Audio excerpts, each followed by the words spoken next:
नमस्कार. हम किसी से कम नहीं या मालिकेमध्ये आपले स्वागत आहे. आजचे कलाकार आहेत अनुराधा काडगावकर. कलेला आणि कलाकाराला वय नसतं हे खरं आहे. हे आजच्या मुलाखतीमधून आपण ऐकणार आणि पाहणारही आहोत. तर चला तयार व्हा एक अशा कलाकाराला भेटण्यासाठी ज्यांचं वय खूप झालंय, ज्येष्ठ नागरिक असून सुद्धा ते रिटायर न होता रिचार्ज झालेले आहेत असेच कलाकार.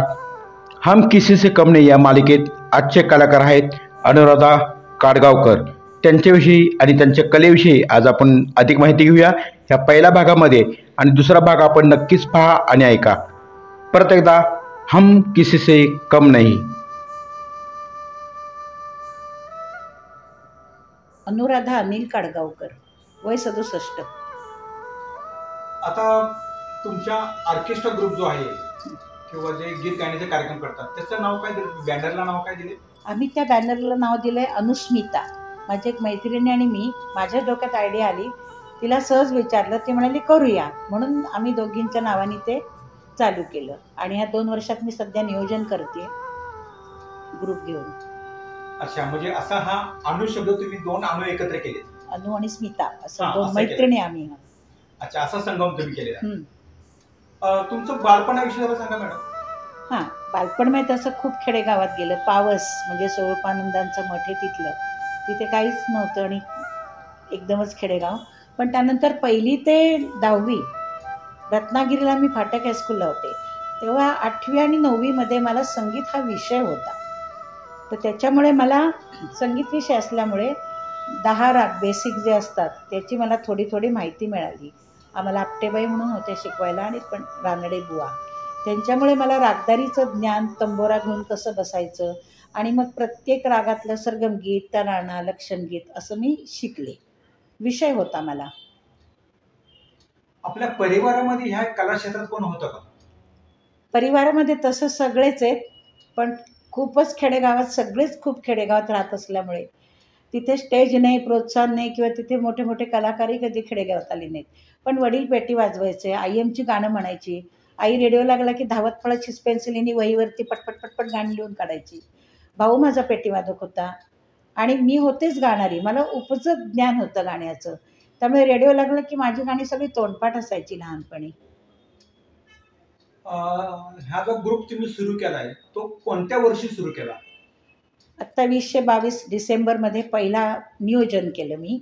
कारण ह्याच्या आधी मी बाकीच्या इतर मोठ्या मोठ्या ग्रुपमधनं गात होते, आणि फक्त एक मी गायचं आणि मग बाजूला सरायचं. पण तेव्हा मला सतत वाटायचं की मी नियोजन खूप छान करू शकेन, की हा सगळं ग्रुप हँडल छान करू शकेन.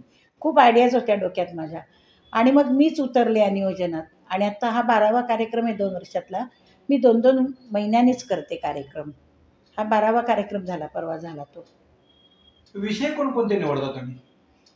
म्हणजे गाण्यासाठी म्हणताय का? हो, गाण्यासाठी. आता गाण्यामध्ये आम्ही आता हिंदी केले, परंतु परवा मराठी गाण्यांचं केलं. त्याच्यात मी स्पेसिकली असं मुद्दाम लिहिलं होतं की त्याच्यामध्ये आम्ही एक भारूड घेतलं, गझल घेतलं, लावणी घेतली, सगळी भावगीतं, भक्तिगीतं, म्हणजे सर्व प्रकारची भजन, अभंग, म्हणजे सगळे गीतप्रकार हे लोकांपर्यंत पोचले पाहिजेत.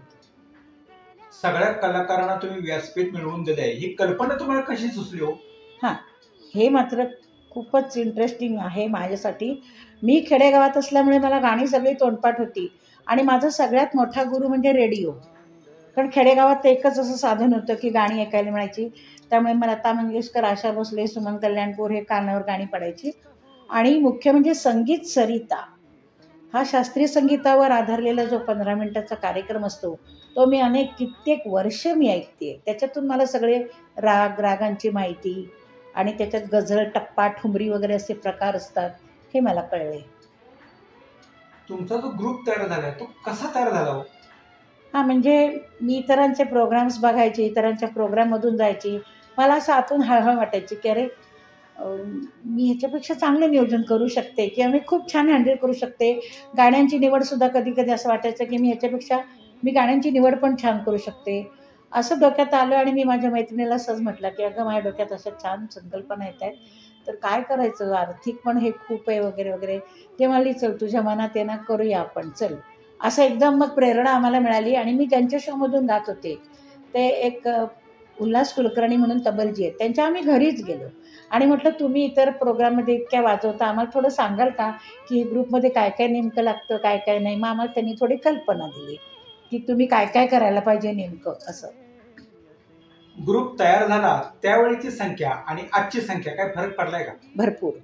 कारण ग्रुप तयार केला तेव्हा आम्हाला आधी पहिल्यांदा मला भीती वाटत होती की मी ज्यांच्याबरोबर गायले त्यांना मी भीतच असं विचारलं की तुम्ही माझ्या ग्रुपमध्ये गाल का वगैरे. कारण तेव्हा माझं असं एक गायिका म्हणून नाव भरपूर होतं, पण एक संयोजिका म्हणून मला उतरायचं होतं या क्षेत्रात.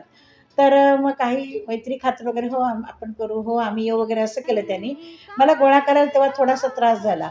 पण पहिला शो माझा म्हणजे मी 20 डिसेंबर 2022ला केला आणि आमचे अकॉर्डिनिस्ट पुण्यातल्या अनिल गोडे सर आणि पंडित उपेंद्र भट हे पण म्हणजे आमच्या गाण्यामुळे सभासद असायचे.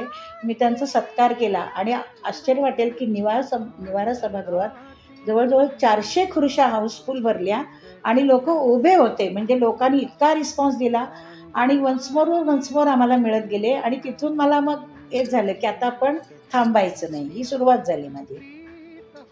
आता आमच्या मनातला एक प्रश्न आहे, तुम्ही जे संयोजका म्हणून कार्यरत आहात ते संयोजक होण्यासाठी कोणकोणत्या गुणांची आवश्यकता असते? हां, मुख्य म्हणजे डोकं शांत ठेवणं आणि जिभेवर कंट्रोल ठेवणं. कारण या क्षेत्रात अशी विचित्र माणसं भेटतात आणि आडेनाडे प्रश्न विचारणारे असतात.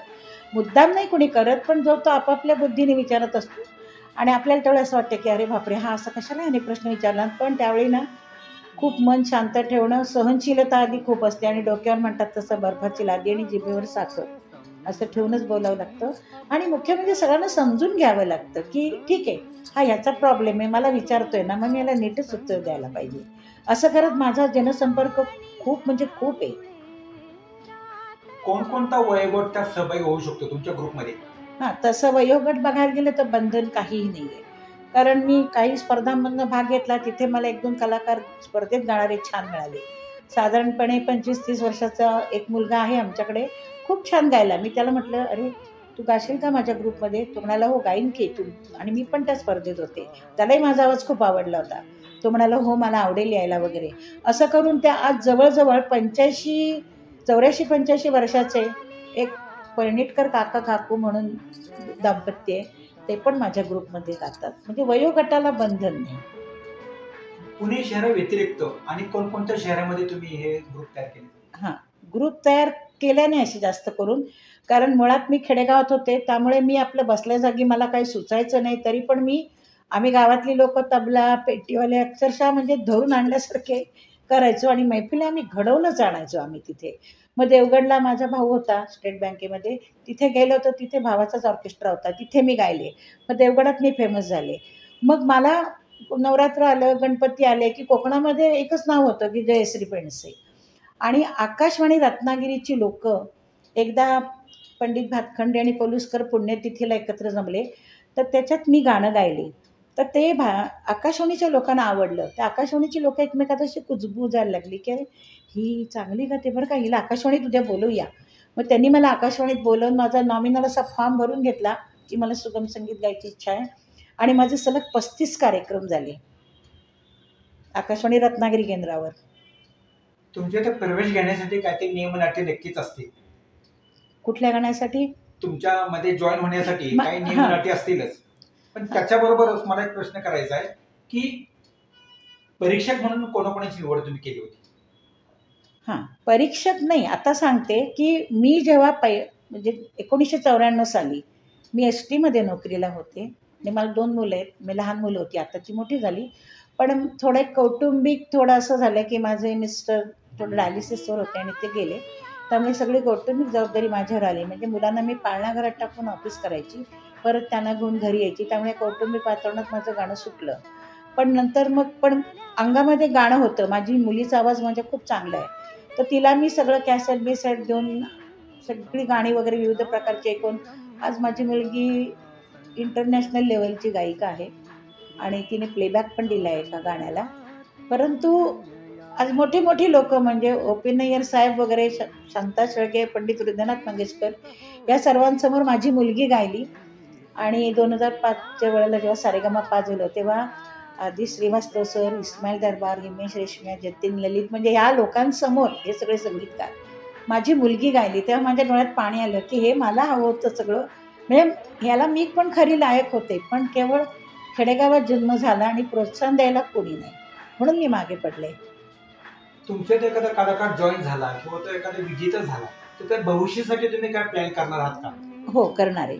तो प्लॅन माझा आत्ता असा आहे की मी चांगले चांगले गायक निवडते आणि आता चांगली गोष्ट अशी आहे की खूप मला बायका आणि पुरुष म्हणजे व्हिडिओ पाठवतात आणि मॅडम आम्हाला शोमध्ये गायचं आहे, आम्हाला शोमध्ये. मग मी त्यांना सांगितलं तुमचे व्हिडिओ पाठवा, मी त्यात तुमची देहबोली पण बघेन, भावना तुम्ही त्या गाण्यामध्ये व्यवस्थित होताय की नाही, उच्चार तुम्ही काव्य पण पोचवायचं असतं, मग ते गाण्याला तुम्ही योग्य न्याय देताय की नाही, किंवा गाण्याचे उठावण वगैरे हे सगळं परफेक्ट, सूर, लय, ताल हे सगळं परफेक्ट असल्याशिवाय मी निवड करतच नाही.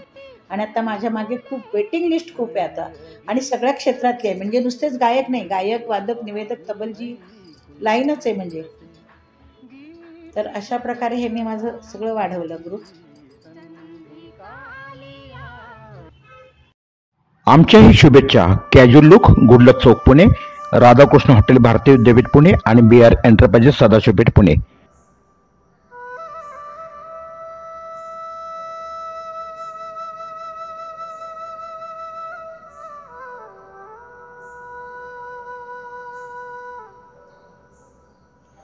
सारे जहां से अच्छा हिंदुस्तान हमारा हमारा, सारे जहां से अच्छा